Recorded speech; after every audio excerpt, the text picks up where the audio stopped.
Hello friends, आज की video में हम ये डिस्कस करने जा रहे हैं कि व्हाट इज फंक्शन। फंक्शन क्या है, टाइप्स ऑफ फंक्शंस, फंक्शंस क्या टाइप्स हैं, कितने प्रकार के हैं, use of header files, header files के यूज क्या है, क्या होता है। तो दोस्तों आज ये बहुत ही इम्पोर्टेंट टॉपिक डिस्कस होने वाला है, तो वीडियो को पूरा और पूरा देखिएगा क्योंकि बहुत सी नई जानकारियाँ इसमें मिलने वाली है। तो चलिए हम स्टार्ट करते हैं। हेलो फ्रेंड्स, मैं गौतम आपको स्वागत करता हूँ the dot point YouTube channel में। तो चलिए हम स्टार्ट करते हैं। अभी तक आप हमारे यूट्यूब चैनल पे नए हैं तो सब्सक्राइब कीजिए हमारे यूट्यूब चैनल को, द डॉट पॉइंट चैनल को, और पाइए नए नए वीडियो सी लैंग्वेज प्रोग्रामिंग से रिलेटेड। फ्रेंड्स, फंक्शंस ये बहुत ही इम्पोर्टेंट टॉपिक है और ये एग्ज़ाम्स और वाइवा जो इंटरव्यू होता है उनसे, उनके पॉइंट ऑफ रिलेटेड से भी ये बहुत ही इम्पोर्टेंट टॉपिक है। तो चलिए हम डिस्कस करते हैं कि क्या होता है functions. When we want to find a solution to a problem using this language, यानी कि जब भी हम किसी प्रॉब्लम को एक सॉल्यूशन ढूंढना चाहते हैं, सॉल्यूशन फाइंड करना चाहते हैं इस लैंग्वेज के थ्रू, इस लैंग्वेज के माध्यम से, then we divide that problem into small parts and solve all those parts separately and finally connect all those parts. यानी कि हम जो जिस प्रॉब्लम को उसका सॉल्यूशन फाइंड करना चाहते हैं उनको हम एक डिफरेंट स्मॉल पार्ट्स में डिवाइड कर देते हैं और उस सारे स्मॉल पार्ट्स को सेपरेटली यानी कि अलग अलग हम सॉल्व करते हैं और फाइनली लास्ट में जब सॉल्व हो जाता है तो हम सारे स्मॉल पार्ट्स को कनेक्ट कर देते हैं, यानी कि ज्वाइन कर देते हैं। These different types of small parts related to a problem are called functions. यानी कि उस प्रॉब्लम से रिलेटेड जितने भी वो स्मॉल पार्ट्स होते हैं उसको ही फंक्शन कहा जाता है।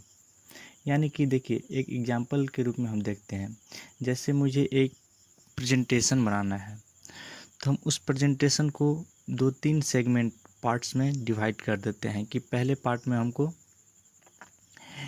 ओवरव्यू देना है, दूसरे पार्ट में हमको उसके बारे में बताना है कि क्या है, और तीसरे पार्ट में कंक्लूजन देना है। तो ये ओवरव्यू, उसके बाद क्या है, उसके बाद कंक्लूजन, ये तीन पार्ट जो है वो तीन पार्ट ही फंक्शंस कहलाता है उस प्रेजेंटेशन से रिलेटेड। और वो सारे तीनों पार्ट्स को हम अलग अलग सॉल्व करते हैं, अलग अलग डिफाइन करते हैं, तो वही फंक्शन कहलाता है। दोस्तों मैं ये बता दूं कि फंक्शन अपने आप में पूरा होता है, परिपूर्ण होता है। वो जिस काम के लिए डिवाइड किया जाता है वो एक पूरा अपने आप को पूरा काम करता है, और जो पार्ट्स जो डिवाइड जिस पार्ट्स के लिए बना होता है वो सिर्फ और सिर्फ उसी पार्ट्स के लिए काम करेगा। यानी कि जो पार्ट्स इनपुट लेने के लिए बनाया गया हो वो इनपुट का ही काम करेगा, वो आउटपुट का काम कभी नहीं कर सकता है। सी लैंग्वेज में बेसिकली दो टाइप्स के फंक्शंस यूज किए जाते हैं। पहला प्री डिफाइंड फंक्शंस और दूसरा user defined functions. Pre defined functions that we already get to use directly are called pre defined functions. यानी कि जो फंक्शंस हमें पहले से यूज करने के लिए, डायरेक्टली यूज करने के लिए मिला होता है सिस्टम की तरफ से, यानी कि जिस फंक्शंस को हमें खुद से डिफाइन नहीं करना पड़ता है उसे प्री डिफाइंड फंक्शन कहते हैं। कि यानी कि ये फंक्शंस पहले से ही सिस्टम के लाइब्रेरी फाइल में बिल्ट रहते हैं, इसीलिए इसको बिल्ट इन फंक्शंस भी कहा जाता है। जैसे प्रिंट एफ फंक्शंस, CLRSCR यानी कि clear screen functions, get CH functions, और भी कई सारे ऐसे फंक्शंस हैं जो प्री डिफाइंड हैं। इनको हमें अलग से डिफाइन नहीं करना पड़ता है, सिर्फ और सिर्फ इस फंक्शंस को कॉल करने के लिए हमें उससे रिलेटेड जो भी लिंक रहता है उस हेडर फाइल को, जिस हेडर फाइल से ये लिंक रहता है उसको हमें इनबिल्ट करना होता है अपने प्रोग्राम में। और इसीलिए कभी कभी इन प्रिंटफ फंक्शन जैसे CLR SCR फंक्शंस, इन फंक्शंस को यानी कि प्री डिफाइंड फंक्शंस को फंक्शंस कॉल करना भी कहा जाता है। उसके बाद दूसरा है user defined functions. Such type of functions which can create as per the user requirement, यानी कि उस तरह का फंक्शन जो यूजर के रिक्वायरमेंट यानी कि यूजर के नीड के अकॉर्डिंग क्रिएट किया जा सके, उसे यूजर डिफाइंड फंक्शन कहा जाता है।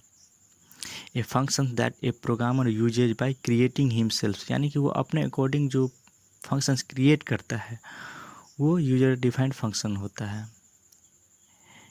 Make a user defined function is depend on the programmer, यानी कि ये फंक्शंस प्रोग्रामर पे डिपेंड करता है वो कैसे बनाएगा, क्यों बनाएगा या फिर नहीं बनाएगा। ये user defined functions totally user dependent यानी कि प्रोग्रामर डिपेंडेंट होता है। इस फंक्शंस को अलग से बनाना पड़ता है, ये फंक्शंस इनबिल्ट फंक्शन नहीं होता है। प्रोग्रामर अगर चाहे तो बिना यूजर डिफाइंड फंक्शन किए भी प्रोग्राम एग्जीक्यूट करवा सकता है, लेकिन इससे ये फ़ायदा होता है कि अगर हम यूजर डिफाइंड फंक्शन डिफाइन करते हैं प्रोग्राम में तो हमारी जो कम्प्लेक्सिटी होती है प्रोग्राम का वो कम हो जाती है। Main functions is also known as user defined functions. Main functions भी कभी कभी यूजर डिफाइंड फंक्शन कहलाता है, क्योंकि ये भी प्रोग्रामर को बेनिफिट देता है, यानी कि प्रोग्रामर भी अपने प्रॉब्लम को सॉल्यूशन के लिए मेन फंक्शंस को क्रिएट करता है, इसीलिए इसे यूजर डिफाइंड फंक्शन भी कहा जाता है। अब जानते हैं हेडर्स फाइल्स, जो कि बहुत ही इम्पोर्टेंट होता है हमारे प्रोग्राम के लिए। C language has its own complete library functions to complete different types of tasks, यानी कि सी लैंग्वेज के पास अपना एक खुद का कंप्लीट लाइब्रेरी फंक्शंस है जो कि डिफरेंट टाइप्स ऑफ टास्क को वो परफॉर्म करता है, कंप्लीट कर सकता है। In which number of built in functions are already has been stored, यानी कि इस हेडर्स फाइल में बहुत सारे बिल्ट इन यानी पहले से pre defined functions already stored हैं, जिसके थ्रू हम बहुत सारे काम को टास्क को कर सकते हैं। Different types of functions are defined in different types of files depends on their work, यानी कि बहुत सारे फंक्शंस को एक फाइल में, बहुत सारे फंक्शंस को डिफरेंट तरह के फाइल में स्टोर किया गया है, डिफाइंड किया गया है उनके काम के बेसिस पे, उनके काम के डिपेंडेंसी पे, और वो फंक्शंस हेडर फाइल कहलाता है। Header there are different types of headers files, बहुत सारे डिफरेंट तरह के हेडर्स फाइल्स होते हैं। And number of headers files are used in C language, बहुत सारे हेडर्स फाइल्स सी लैंग्वेज में यूज किए जाते हैं, जैसे studio.h, conio.h। दोस्तों ये दोनों बहुत ही कॉमनली हेडर्स फाइल्स हैं जो मोस्ट ऑफ द प्रोग्राम में यूज किए जाते हैं। studio.h, whatever we want to do work related to input और आउटपुट, यानी कि इनपुट आउटपुट वर्क से रिलेटेड जो भी हम प्रोसेस करना चाहते हैं उसके लिए हमको studio.h हेडर्स फाइल्स को प्रोग्राम में यूज करना होता है, क्योंकि इनपुट आउटपुट्स जितने भी रिलेटेड वर्क होते हैं वो इस studio.h हेडर्स फाइल में इनबिल्ट होते हैं। अगर हम इस हेडर्स फाइल को नहीं यूज करेंगे तो इनपुट और आउटपुट से होने वाली जितने भी सुविधा है वो हम नहीं यूज कर पाएंगे अपने प्रोग्राम में। दोस्तों studio.h इनका फुल फॉर्म बहुत से वाइवा क्वेश्चंस में पूछे जाते हैं और कभी कभी ऑब्जेक्टिव टाइप क्वेश्चंस भी एग्ज़ाम में आते हैं। studio.h यानी कि standard input output headers file, .h इसका मतलब हेडर्स फाइल हो जाता है, और stdio यानी कि std standard I input O output, इसलिए standard input output dot h, studio dot h का मतलब होता है। उसके बाद है conio dot h. If you want to erase all previous programs result from the screen, then for that we have to use CLR SCR functions in a program।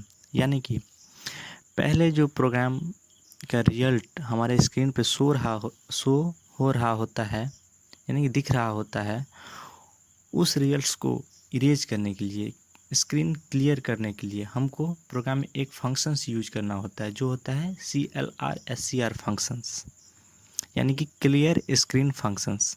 और इस functions को यूज करने के लिए हमें एक हेडर्स फाइल को include करने की आवश्यकता पड़ती है, जो कोनियो डॉट एच है।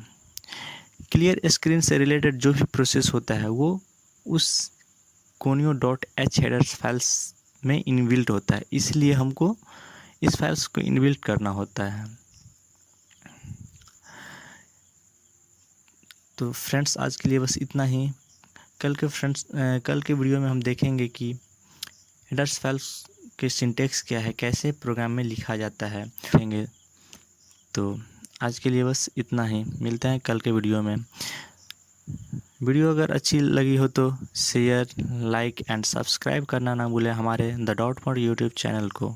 धन्यवाद।